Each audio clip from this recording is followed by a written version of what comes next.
Atlantic salmon. A waterfall by a rushing torrent of water in the Highlands of Scotland on a chilly September day is a fine sight and sound. Yet even this majestic spectacle pales into significance next to what I am about to witness.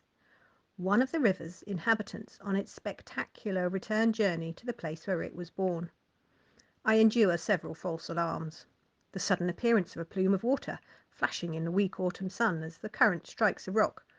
The water's whirls and eddies become almost intoxicating, putting me in a zen-like trance as I watch and wait. And then it happens.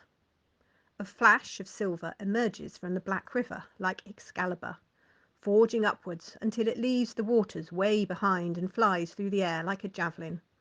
Onwards and upwards it goes until the laws of gravity exert their inevitable influence, and it crashes down onto water-splashed rocks before sliding back into the water. The salmon are leaping.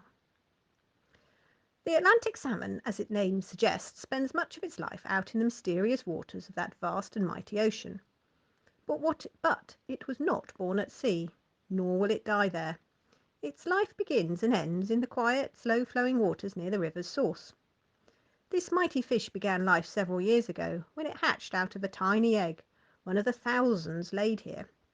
It fed, grew, and most importantly avoided being eaten as its brothers and sisters dwindled until there were only a few left alive. Then, in response to some mysterious impulse, it headed downstream towards the open sea, its body changing to cope with a very different way of life in salt rather than fresh waters. Years went by until the salmon was impelled to change once again, swimming thousands of miles back to its original home, guided by the invisible equivalent of a sat-nav system in its brain. But getting back isn't anything like as simple as that first journey to the sea. Now it must swim upstream, negotiating barriers such as weirs and waterfalls along the way. It does so by leaping, sometimes twice as high as a human being, using vast reserves of energy to do so.